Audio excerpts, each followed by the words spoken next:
अब शुरुआत करते हैं मारो प्रदेश की। उदयपुर से बड़ी खबर आपको बताते हैं। शहर के बीच से बहने वाली आयड नदी उफान पर है। नदी के बहाव की चपेट में दो युवक आ गए हैं। एक का रेस्क्यू किया गया है, वहीं तेज बहाव में दूसरा युवक बह गया है, उसकी तलाश जारी है। तो बड़ी खबर आपको उदयपुर से बता रहे हैं, जहां आयड नदी में हादसा हुआ है। दो युवक तेज बहाव में बह गए हैं। एक का रेस्क्यू किया गया है, लेकिन दूसरा जो है उसकी अभी तलाश जारी है। तो आयड नदी उफान पर है। उदयपुर से आपको बड़ी खबर बता रहे हैं। शहर के बीचों बीच से बहने वाली नदी है और इसमें खबर ये आ रही है कि दो युवक बह गए हैं। एक को तो रेस्क्यू कर लिया गया है, एक को बचा लिया गया है, लेकिन दूसरे का अभी पता नहीं चल पाया है। तलाश जारी है। बड़ी खबर उदयपुर से आपको बता रहे हैं, जहां आयड नदी में दो युवक बह गए हैं। एक युवक को बचा लिया गया है, वहीं दूसरे की तलाश जारी है। तो लगातार उदयपुर में भी बारिश जो है वो आफत बनी हुई है। लगातार बारिश हो रही है, जिससे नदी नाले उफान पर हैं। अब इस बीच एक खबर निकलकर सामने आ रही है कि जो आयड नदी है शहर के बीचों बीच बहती है, उसमें दो युवक बह गए हैं। ये देखिए, ये तस्वीरें दिखा रहे हैं आपको, एक्सक्लूसिव तस्वीरें, आयड नदी की तस्वीरें। जब ये युवक बहे हैं उस वक्त की तस्वीरें हैं, किस तरह से यहाँ पर हादसा हुआ है। एक युवक को यहाँ पर बचा लिया है। ये सिर्फ और सिर्फ एनडीटीवी राजस्थान पर आपको एक्सक्लूसिव तस्वीरें दिखा रहे हैं। एक युवक देखिए, हल्का सा यहाँ आपको दिखेगा, अगर आप ध्यान से देखेंगे तो बहता हुआ युवक आपको इस आयड नदी में नजर आएगा। और ये युवक जो है, अब इसकी तलाश जारी है। अभी तक पता नहीं चल पाया है, लेकिन एक युवक जो है वो चट्टानों के चलते बच गया। और जो स्थानीय लोग हैं और जो प्रशासन की टीम मौके पर थी, उन्होंने उस युवक को बचा लिया, लेकिन दूसरा युवक जो है वो अभी भी लापता है।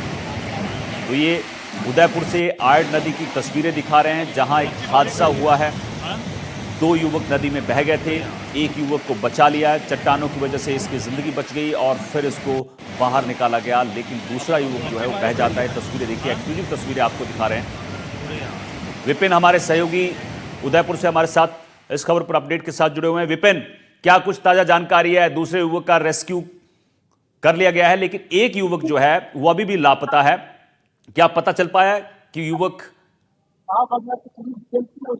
जी बिल्कुल, ताजा अपडेट ये है कि ये तीन जने जो है मछली पकड़ने का काम कर रहे थे। जिस तरह से आयड़ में बारिश पानी का बहाव जैसे चल रहा था, उसमें मछली पकड़ रहे थे, लेकिन जो कैचमेंट एरिया में है काफी तेज बारिश हुई। तेज बारिश से जो आयड़ में है, आयड़ ने अपना रौद्र रूप दिखाया और कैचमेंट का सारा पानी देख सकते हैं। ये बहाव पूरा कैचमेंट, जो पहाड़ी इलाकों में, जो उदयपुर में जब भी बारिश होती है तो शहर के बीच से होते हुए सारा पानी निकलता है। कुछ जलाशयों में एकत्र हो जाता है, कुछ ये वाले जो जलाशय है उनमें जाके इकट्ठा होता है। तो ये जो युवक है, आप देख सकते हैं अभी भी वो चट्टान पर पूरी तरह से, वो इशारे भी किए उसने कि वो अभी चुका है, क्योंकि 3 से 4 घंटे उसको वो बताया जा रहा है कि 4 घंटे उसको इसी पोजीशन में लेटा हुआ है। वो एक चट्टान है जो इस आयड़ नदी की सबसे बड़ी, जिसको सबसे बड़ा ठोकर कहा जाता है नदी के बीच में, उसी पर फंसा हुआ है। सिविल डिफेंस की टीमें भी पूरी तरह से यहाँ पर तैनात है। विपिन मैं आपको रोकना चाहूंगा। आप एक बार फिर बताइए कि एक युवक चट्टान पर है और दूसरे को निकाल लिया गया है, या ये वही युवक है?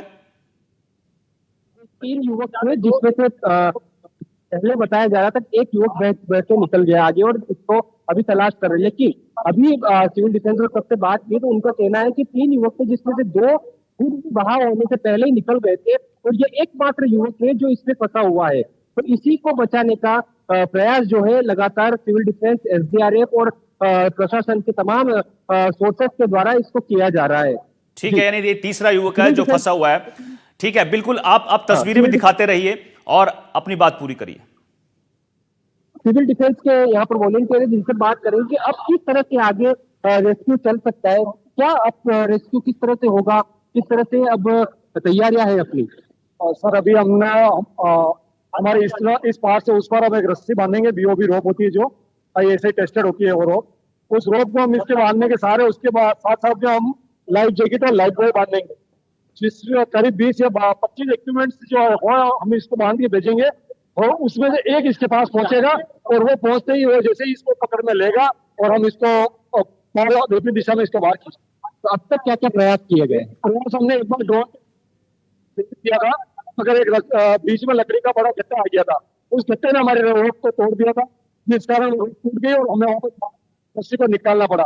अगर वो नहीं टूटती तो इतनी देर हम इस ऑपरेशन को सक्सेस कर चुके हैं। बिल्कुल, तो एक जो रोप है वो पूरी तरह से टूट गई, क्योंकि थोड़ी देर पहले ही एक लकड़ी का बड़ा गट्टा जो पूरी तरह से वो खजूर के पेड़ का जितना लंबा गट्टा था वो पूरी तरह से आया, और जो ड्रोन के मार्फत एक हिस्से से दूसरे हिस्से आप वो वाले हिस्सा देख सकते हैं। वहां पर जो टीमें, एक टीम है वहां लगी हुई है, एक टीम इस सिरे लगी हुई है, और एक टीम मैं जहाँ खड़ा हूँ वहां पर लगी हुई है। मैं जहाँ खड़ा हूँ वहां पर इंतजार है कि वो युवक जैसे ही उसका हाथ छूटे तो बहकर आगे ना जाए, और ये बीच में ही इस जगह पर जहां पर रेत तेज है इससे पहले ही उसको पकड़ ले। और दो टीमें जो बिल्कुल आमने सामने जो लगी हुई है, एक इधर है और इस साइड पे, उनका यही मकसद है कि एक तरफ से ड्रोन के द्वारा रस्सी फेंकी जाए, रस्सी को दूसरी तरफ ले जाया जाए, और उस रस्सी में उस युवक को यहाँ से रस्सी के मार्फत उसको पकड़ा जाए, क्योंकि उसके साथ में ट्यूब भी भेजा जाएगा जिससे प्लास्टिक के, जिससे वो पकड़कर बाहर आ जाए। लेकिन ये भी बता दूं आपको कि बहाव जो है कम नहीं हो रहा है। कैचमेंट एरिया में लगातार बारिश हो रही है, और वहां का पहाड़ी एरिया का पानी जो है वो लगातार बढ़ता जा रहा है। आयर जो है काफी सालों बाद इस तरह से अपना रौद्र रूप दिखाया है, क्योंकि हर साल हर मानसून में बारिश होती है, औसत से ज्यादा बारिश भी हो जाती है, लेकिन आयर इतनी नहीं रहती है। ये एरिया जो है जहाँ लोग आप देख रहे हैं पीछे बड़ी संख्या में ऊपर चढ़े हुए घरों के ऊपर से भी देख रहे हैं, इधर भी काफी संख्या में लोग हैं। ये आकाशवाणी कॉलोनी है जहाँ के ये लोग हैं, सारे आकाशवाणी कॉलोनी के लोग हैं, पुलिस भी तैनात है यहाँ पर। और सामने वाला हिस्सा जो है तीन एरिया, जो पोस्ट एरिया है वो कहलाता है। तो दोनों के बीच का जो हिस्सा है ये पूरी नदी बहकर जा रही है, और यहीं पर ये युवक फंसा है, जिसके रेस्क्यू का पूरी तरह से प्रयास कर रहे हैं, लेकिन सफलता 4 से 5 घंटे हुए नहीं मिल पाई है। जी ठीक है विपिन, बहुत बहुत शुक्रिया। आप नजर बनाए रखिए, क्योंकि अभी युवक जो है 3 घंटे से फंसा हुआ है और उसका रेस्क्यू करने की कोशिश की जा रही है। एक बार दर्शकों को खबर मैं फिर बता दूं कि 3 लोग मछली पकड़ने के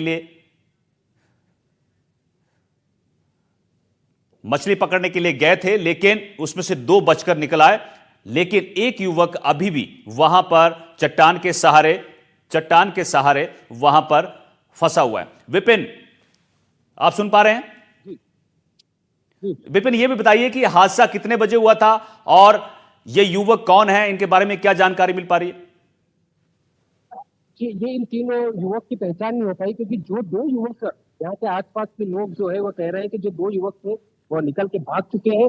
ये अकेला है जो फंसा हुआ है, इसकी अभी तक पहचान नहीं हो पाई है, और जो 2 युवक थे वो भी अब तक नहीं मिल पाए हैं। तो ये हादसा करीबन 11:30 से 12 के बीच के आसपास का बताया जा रहा है। तब से ये युवक यहाँ पर, ये तो गनीमत है कि पूरी आयर में इतनी बड़ी चट्टान कहीं पर भी नहीं है। ये एकमात्र इतनी ऊंची चट्टान है जिसके ऊपर से पानी अब तक नहीं जा पाया। हालांकि थोड़े थोड़े जो लहरें आ रही है, तेज लहरें, वो युवक के ऊपर से निकल रही है, लेकिन उसमें जो पत्थर है, पत्थर से एक सिरा जो है उसको पकड़ रखा है, और दूसरा जो सिरा है उसमें पैर लगा रखे हैं। तो दोनों ही सिरे, हाथ और पैर की वजह से वो एक जगह स्थिर है पिछले 4 से 5 घंटे से। और कुछ देर पहले ही हाथ से इशारा किया था, उसके इशारे से संभावना यही बता रहे कि वो पूरी तरह से थक चुका है, क्योंकि अब तक उसने ना तो पानी पिया है, ना कुछ खाने को मिल पाया है, और एक ही जगह पर इतने टाइम से ये डटा हुआ है। जो पूरे इशारा किया था, इसको लेकर अब रेस्क्यू जो ऑपरेशन है वो तेज कर दिया गया है। और आप बहाव पूरी तरह से देख सकते हैं, आयर का एक करीब से लिखा हुआ ये लहरें जो है काफी तेज है, और ये पुलिया है बीच में सेक्टर 3 और आकाशवाणी वाला जो एरिया, रिको इंडस्ट्री एरिया, आकाशवाणी एरिया, उसको मिलाने वाली ये पुल है। पुल कहीं पर भी नहीं दिख रही है, जबकि आर पार होता है रास्ता। ये रास्ता है पूरी तरह से सेक्टर 3 की तरफ जाती है, और सेक्टर 3 से फिर शहर में एंट्री हो जाती है। उसके ऊपर से पानी जा रहा है। ठीक है विपिन, आप नजर बनाए रखिए, मैं लौटूंगा आपके पास दोबारा। ये एक बार फिर दर्शकों को बता दूं, लाल घेरे के अंदर आपको युवक दिख रहा है, ये करीब 3.5 घंटे से यहां पर फंसा हुआ है, और अब ये युवक पूरी तरह थक चुका है। इसलिए अलग अलग जगह टीमें तैनात की गई हैं, ताकि अगर इसका हाथ यहां से छूटता है तो इसको आगे पकड़ लिया जाए।